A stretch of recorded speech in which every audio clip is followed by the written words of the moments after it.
I've been a car sharing host for over 6 years. I've grown my car sharing fleet to 25 vehicles, over 3,000 trips across multiple platforms, and it's turned into a full-fledged six-figure business that supports not only myself, but my husband HP and our part-time employee. But the thing is, whenever I first got started with car sharing, there wasn't a ton of reliable information out there to teach people how to start, grow, and scale their own car sharing fleets. There weren't any YouTube channels, there were no courses, there really wasn't any online resources at all aside from Facebook groups. And as a result of this, I of course made a lot, and I mean a lot of mistakes. And while this was of course a disadvantage at the time, the fact that there weren't any reliable resources out there to learn and grow with other car sharing hosts, there were of course some major benefits of getting started in car sharing back in 2017 versus today in 2023. The biggest difference between starting a car sharing fleet today versus starting one back whenever I began is really the price of cars. That is absolutely the biggest difference, and it was the biggest advantage that I had whenever I was first starting out. Cars were dirt cheap back in 2017, and it was really possible to buy a car for $2,000 to $3,000, list that car out on Turo, and make 200 or 300% ROI in the first year. The fact is, times have changed when it comes to starting a car sharing business, and as a result, the approach that car sharing hosts have to take whenever they're beginning has also changed. So in today's video, I'm going to be breaking down some of the things that I would do if I was somebody who was starting a car sharing fleet today in 2023. Let's get started. Now, you guys may have noticed that we are in a different environment than we typically are in my videos, and there is a good reason for it. I'm actually in the middle of rebuilding my YouTube studio. We've redone the set, we've repainted, we're upgrading equipment. There are some really cool positive changes coming to the channel, at least from a quality standpoint, that's the hope. And so as we are finishing the studio rebuild, which should be done this week, I'm going to be recording videos from the comfort of my living room instead. So the first thing that I would do is I would absolutely rent out my personal car. This is something that I've talked about a lot on my channel. I'm a huge proponent that if you are somebody who's wanting to give car sharing and Turo a try, you should try out the platform first with your personal vehicle. So you shouldn't tie yourself financially to the side hustle until you know that it's a side hustle that you actually want to pursue. Now, this is actually what I ended up doing whenever I got started with Turo back in 2017. I tipped my toes into the Turo water with my 2011 Jeep Wrangler, which was my personal car, and almost immediately I knew that Turo would be the perfect side hustle for me, and I ended up renting out my Jeep full-time on the platform. Now, fortunately for me, I did have access to my 1997 Toyota 4Runner, which I was then able to use that car as my personal car. So I understand that not everybody has a spare car lying around that they're able to use. So if I was somebody who was starting Turo today and I didn't have access to that second car, what I would personally do is I would rent out my personal vehicle on Turo, and then I would buy myself a dirt cheap cash car, preferably one that doesn't even qualify for Turo, so something that's like a 2007, 2006, if not early 2000s or late 1990s, and I would drive that car personally until I got my Turo business up and going. I believe that renting out your personal car on Turo is a great way to get your feet wet, to gain some experience on the platform, and to decide if this is a side hustle for you. Because the fact of the matter is, Turo isn't for everyone, and it's important that you figure out if it's for you before you financially commit to it. So that is something I did in 2017, and if I was starting today, it's something I would absolutely do again. The second thing that I would do is I would set up an LLC as soon as I knew that Turo was something I wanted to seriously pursue. This is something I've talked about on my channel quite a bit, is this idea that you shouldn't set up an LLC until you've confirmed that Turo is a side hustle for you. And I 100% stand by that belief. I think that setting up an LLC too soon can be a mistake, because you might list your first vehicle on Turo and you might find out that you absolutely hate this side hustle, and if you would have already set up an LLC at that point, then you have to dissolve it. It just becomes this huge pain. I think that you should wait until you know that Turo is the right side hustle, but I think as soon as you know the answer to that question of is Turo for you, I think you should immediately go and set up your LLC. This was a big mistake I made whenever I first got started. I actually didn't set up my LLC until about a year and a half after I got started with Turo, well into my Turo career, and very much after I learned that Turo was the side hustle that I wanted to pursue long term. There are a lot of benefits to having an LLC from a liability standpoint, from a tax perspective, but also if you're somebody who's wanting to finance things either under your personal name or under your LLC's name, there is a value of having an LLC that is 2 years old or older. And as soon as you can start that clock of 2 years ticking, that's going to be a huge benefit to you. If you're somebody who lives off of your Turo income and you're self-employed, that can be a big issue whenever it comes to being approved for things like a home, a car. There are a ton of other examples out there. So being able to start that 2-year clock as soon as possible, there's a huge value add to that. And because of that, if I was starting my Turo fleet today, I would would get that LLC set up as soon as possible. On that same note, I would not skimp out on things like setting up an LLC. Whenever I first got started with Turo, I was trying to be as cheap as possible with like the administrative and clerical tasks, like setting up an LLC, doing my accounting, getting all of that stuff sorted. I was extremely cheap with this, and as a result, whenever I was wanting to get my LLC started, I actually hired somebody on Upwork to do it for me, and they were about halfway through the LLC formation, and then they just completely ghosted me. They wouldn't respond to my messages, my emails, I completely lost contact with them, and as a result, they only got my LLC half set up, and I actually ended up having to hire another accountant to finish the setup of my LLC, and it was a huge disaster. It was extremely costly, and it took months to sort out. Then the accountant that fixed my LLC, though they did a good job on that, I then hired them to do my taxes that same year. Even though they didn't have a ton of experience in the car sharing business, they ended up screwing up my taxes, and then I ended up having to spend even more money the next year fixing them. This was all because I was trying to look for a budget accountant to help me with my LLC, to help me with my accounting, and this was a huge mistake. If I was somebody setting up an LLC today, I would try to find a well-versed accountant in the world of car sharing in my state. I would want to make sure that they not only understand the business of car sharing, but they also have clients in this space, and they've done these taxes, and they've dealt with companies like this in the past. I do not want to be an accountant's guinea pig. I've done that too many times, and it is always a big mistake that will cost you a lot of money. Today, I have a really great CPA firm that I actually have on retainer. I pay them a monthly fee, and they're basically there all the time to help me answer my questions, file my taxes, and set up new LLCs if I need them. A good accountant will be expensive, but it's a worthwhile cost because they will bring back value and a return on that investment into their monthly retainer or their monthly fee time and time again through saving you on your yearly taxes. So it is a worthwhile investment, and I personally pay my accountant every single month happily, knowing that they're there and they have my back. So this is an investment that I absolutely would make time and time again, and if I was getting started with Turo today for the very first time, I would absolutely shell out for the best accountant as possible. That way I can take advantage of these tax incentives and tax advantages right from the get-go, which is something I didn't do whenever I was getting started. On a slightly different note, and this is one that isn't necessarily directly related to Turo, but it absolutely is correlated to the idea of building your wealth, growing your income, and making sure that you are set up financially for the future, and that is setting up a Roth IRA. On to a somewhat unrelated point, but I think it is equally as important. If I was to start a Turo fleet today, one of the first things that I would do is I would set up a Roth IRA, and I would start contributing to that Roth IRA with my Turo income each and every month, even if it was just like 50 or $100 per month. And I know that this isn't a Turo exclusive issue, and it applies to anybody that works a 9 to 5, that has a side hustle, or anybody that's making any money at all. But setting up a Roth IRA is one of the best wealth vehicles out there, and I know that for me personally, I really regret not setting this up earlier in life. Over the last year or so, I've been hyper fixated on retirement, making sure that money is being contributed to HP&I's retirement every single month. And as I sit here and I'm 29 years old, if I could go back in time to my early 20s or when I first started my Turo fleet, I really wish that I would have set up that Roth IRA earlier, and I would have gotten into the habit of contributing to that on a monthly basis, even if it was just $50 to $100 per month. Instead, what I did for a really long time, up until about 2 years ago, is I basically invested 100% of my income from Turo back into the Turo business in order to buy more cars. And while I don't necessarily think that that was a mistake, I do wish that I would have diversified that a bit, and I would have gotten into the habit of retirement savings and retirement investing early on in my 20s. Instead, I feel like I lost out on the best decade of my life for compound growth, and I sort of feel like I'm playing catch up now that I'm 29. And while I am really happy to have this all sorted out now, and better late than never certainly does apply here, I wish that I would have started doing this earlier. Turo is an excellent side hustle that will produce you a lot of cash flow if done properly. But the thing is, in order to really turn that cash flow into lifetime wealth, you need to take that money and you need to invest it into other places, like buying more cars, putting it into a retirement fund, buying real estate, investing into another business. There are really great ways to diversify your Turo income and to not only more Turo cars, but also other income streams as well. And this is something that I've been doing for years, but I wish I would have taken that retirement piece of the puzzle, that aspect of the equation. I wish I would have taken it a bit more seriously earlier on. And so if I was to get started with Turo today, I would definitely get that account set up and I would start contributing to it on a regular basis. One of the biggest disadvantages of starting Turo today versus starting it back in 2017 is the fact that there is simply significantly more competition today versus when there was 6 years ago. There are way more cars on the platform, there's way more hosts, there are more guests, but there's just in general a lot more competition than there used to be. And I think that hosts are also well educated on how to run a Turo business, so everybody seems to be doing a better job than they were doing back in 2017 whenever I joined. Because of that, you aren't just able to simply,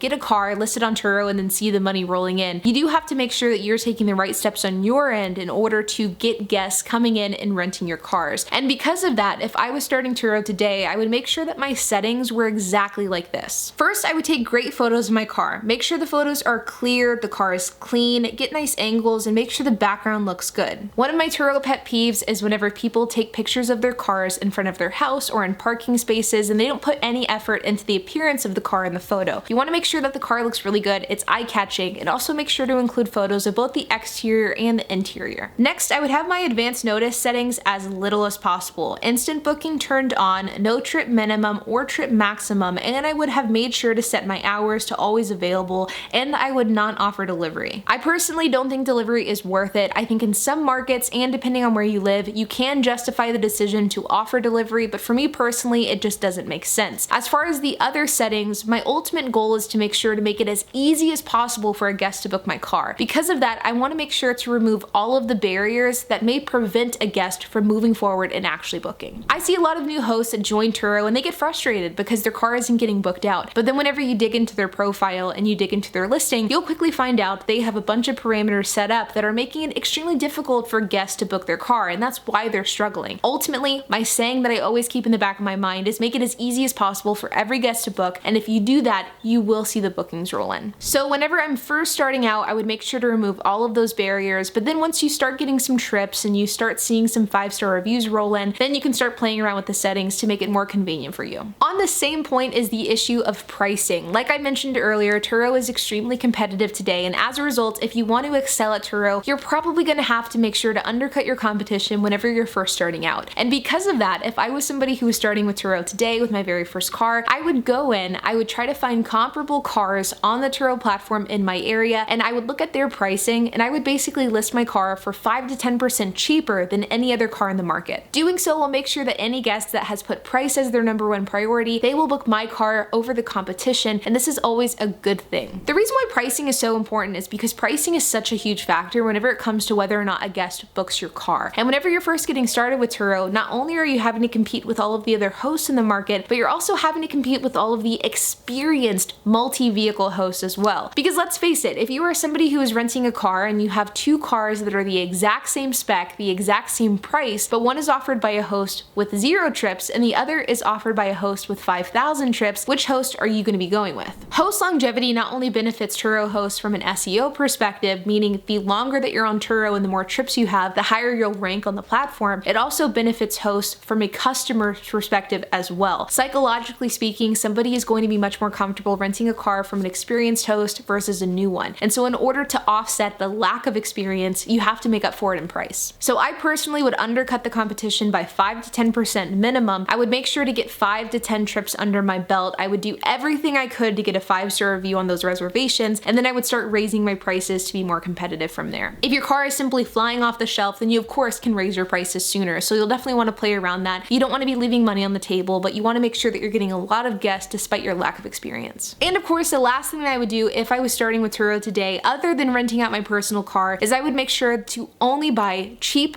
reliable, and economical cars for my fleet starting out. So I would buy things like Mazdas or Toyotas. I would absolutely not risk it with cars with spotty reputations. The thing is, once you start getting the ball rolling with Turo and you're starting to make money and you're not as worried about cash flow, you can then start experimenting with these more risky cars. For example, what I did with my Kia Rio, which has been an absolute disaster over the last year, or what I did with my Maserati Ghibli back in 2021, where I purchased this car and ended up not making a ton of money, but it was totally worth it. Whenever you start getting trips under your belt and you start making money, you can start playing around with different types of makes and models. But your first 3 to 5 cars are going to be extremely important to your overall success of your business. And if you buy a dud money suck of a vehicle right from the beginning, it's going to really hinder your ability to grow. And because of that, I think that you should really put a huge emphasis on the types of cars that you buy early on. Make sure to buy cheap cars, ones that have reliable reputation, and ones that are economical. That way they can be attractive to a wide variety of guests. And on that same topic, if I was starting my Turo fleet today, I would probably have the goal to grow my fleet to about 5 cars within that first year. The reason is that whenever you're first getting started with Turo and you only have 1 car, it's sort of this like awkward business where the business isn't making enough money to really give you extra cash in hand, but it also needs to be still taken seriously, because if you don't take this business seriously, you're never going to be able to grow. So it's sort of this like awkward state of limbo where the side hustle isn't quite worth your time, but it's going to be worth your time once you grow. And so because of this, if I was starting Turo today, I would of course start out with my personal car. I would keep that car on Turo for about a month, then I would look to buy my second car. If I needed to finance that car, that would be something that I would look at doing, but I would make sure to buy a cheap, economical, reliable car and one that's below market value to ensure that I can cash flow that car enough to not only pay that car down, but also reinvest into other cars as well. And of course, to protect myself in the case that I need to sell the car or if the car gets totaled. Then once I had this second car on the Turo platform for a month or two, I would look to buy my third. If I had to finance my third car, I would make sure to start paying down those auto loans before buying my fourth and fifth car. Basically, I believe that you should make sure to stay really on top of your debt to income ratio. You don't want to overextend yourself with car debt, and because of that, I personally wouldn't feel comfortable financing more than 2 cars at a time for the purpose of renting those cars on Turo. But the good news is that if you're buying cheap economical cars, you should be able to pay off those cars really quickly. And I think it is very realistic to go from 0 to 5 cars within that first year with this strategy. And at that point, 5 cars will generate you a really good amount of cash flow, and you're able to not only pay off all of your monthly expenses, but you're able to pay down debt and reinvest that cash back into the business. Ultimately, whenever it comes to your success on Turo, whether you started back in 2017 or in 2023 or in 5 or 10 years in the 2030s, I think that some of the most important things that you should always keep in mind is number 1, your host settings matter. These settings are going to make or break your Turo business, and you want to make sure to keep your business flexible and to keep your cars readily available. Basically, remove any barriers that may prevent a guest from booking your car. Number 2 is to make sure that you buy your cars at a good price and that you don't overextend yourself with debt. I think overextending yourself with debt is a really risky game, and it's personally a game I'm not interested in playing. And number 3, remember that Turo is a business at the end of the day, and it should be treated like one. Make sure to get all of your ducks in a row, set up your LLC, make sure to get proper insurance, get a retirement account set up, make sure that you're doing all of these things to not only ensure the success of your current business, but also the success of your future self as well. These are some of the things that I would do and I would prioritize if I was starting a Turo fleet today. But like always, you guys, I hope that you enjoyed this video. If you have any questions, comments, if you have anything to add, I would love to hear it, so make sure to leave a comment down below. And while you guys are at it, make sure to hit the like button, hit that subscribe button, and hit that notification bell, and I will see you guys in the next video.